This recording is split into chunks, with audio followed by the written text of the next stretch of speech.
Viewers আসসালামু আলাইকুম। তো আজকে আমরা যেটা জানতে চাচ্ছি সেটা হচ্ছে যে আমাদের ধান ক্ষেতে আমরা বিভিন্ন রকমের সার প্রয়োগ করার ফলেও মানে সার কাজ করছে না কেন এবং কি করবেন আপনার সার কাজ করার জন্য আপনারা কি করবেন? তো বিস্তারিত জানার জন্য ভিডিওটি শেষ পর্যন্ত দেখবেন এবং যারা নতুন ভিউয়ার্স আছেন তারা অবশ্যই আমাদের চ্যানেলটি সাবস্ক্রাইব করে রাখবেন। তো বন্ধুরা আমরা কিন্তু জমিতে বর্তমান সময়ে আরকি রাসায়নিক সারটা বেশি প্রয়োগ করে থাকি। এক্ষেত্রে কি হয় জমির যে অম্লতার পরিমাণটা বৃদ্ধি পায় আর জমির যে কার্যকারী ক্ষমতাটা সেটা অনেকটা কমে যায়। এতে করে আমরা যত কিছু সারে প্রয়োগ করি না কেন এত সহজে কাজ করতে চায় না। তো এই ক্ষেত্রে আমাদের কি করতে হবে বা কি সমস্যার কারণে আমাদের জমিতে কাজ হয় না সার? তো প্রথমত সমস্যা যেটা সেটা হচ্ছে যে আমাদের মাটির গুণাগুণ। আমরা মাটির গুণাগুণ পরীক্ষা না করে আরকি জমিতে সার প্রয়োগ করে থাকি।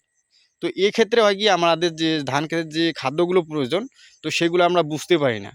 কারণ আমরা মাটিটা পরীক্ষা করি না। আর যদি আমরা মাটিটা পরীক্ষা করতে পারতাম, মাটিটা পরীক্ষা করলে বুঝতে পারতাম কি মানে ধান ক্ষেতের জন্য কতটুকু সালফার বা পটাশিয়াম বা কতটুকু ম্যাগনেসিয়াম প্রয়োজন ততটুকুই আমরা প্রয়োগ করতাম।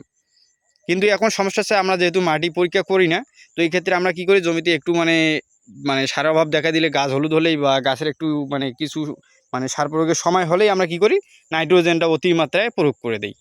তো এক্ষেত্রে করে হয় কি দ্বিতীয় ভুলটা হচ্ছে নাইট্রোজেন যখন আপনারা অতিমাত্রায় প্রয়োগ করবেন তখন জমির অম্লতার পরিমাণটা বৃদ্ধি পায়। এতে করে হয় কি জমিতে যে আপনারা সুষম খাদ্যর যে বন্টনটা সেটা আর কি হয় না। তার কারণ হচ্ছে গাছটা যখনই আপনারা নাইট্রোজেন প্রয়োগ করবেন তখন গাছটা দ্রুত সেই নাইট্রোজেনটা বা ইউরিয়া সারটাকে শোষণ করতে শুরু করে। এতে করে হয় কি গাছটার যে পাতার সংখ্যাটা অনেক পরিমাণে বেড়ে যায়। বেড়ে যাওয়ার কারণে কি হয় জমিটাতে যে সমস্যাটা সৃষ্টি হয় সেটা হচ্ছে জমিটার মাটিটাতে যে মানে আলো বাতাস প্রবেশ করতে পারে না, পাশাপাশি রোদ প্রবেশ করতে পারে না। এতে করে হয় কি রোগবালাইয়ের পরিমাণটা অনেকটা বেড়ে যায়। এতে করে দেখবেন যে আপনার ২ টি সমস্যাটা বেড়ে যেতে পারে। এক হচ্ছে ছত্রাকের আক্রমণ আর ২ হচ্ছে আপনার জমিতে দেখবেন যে মাজরা পোকার আক্রমণ। কারণ এই যে আপনি যে নাইট্রোজেনটা অতিমাত্রায় প্রয়োগ করতেছেন, এতে করে আপনার গাছটা নরম হয়ে আসতেছে এবং গ্রোথটা দ্রুত বৃদ্ধি পাচ্ছে। এতে করে গাছটা যখনই হালকা হয়ে আসতেছে, এতে করে হচ্ছে কি গাছটার মানে পচনটা দ্রুত আক্রমণ করতেছে। কারণ জমিতে গোড়ায় যেহেতু রোদবালাই প্রবেশ করতে পারতেছে না, এতে করে রোগটা বৃদ্ধি পাচ্ছে।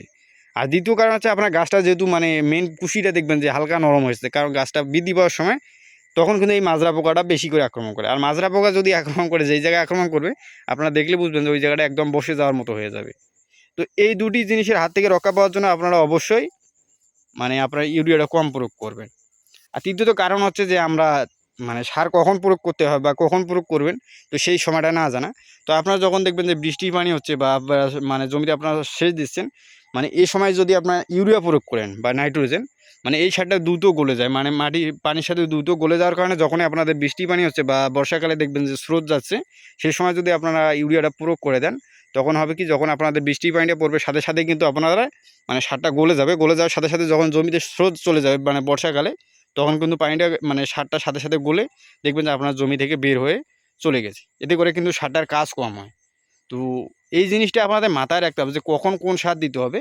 তো এর জন্য আপনারা এই কাজ কয়েকটি করুন। বিশেষ করে আপনাদের মাটি পরীক্ষা করে তারপর হয়তো সারগুলো প্রয়োগ করার চেষ্টা করুন বা আপনাদের যারা অভিজ্ঞ কৃষক আছে তাদের পরামর্শ নিয়ে তারপর আপনার কোন সার জমিতে প্রয়োজন তো সেই সারগুলো প্রয়োগ করার চেষ্টা করবেন।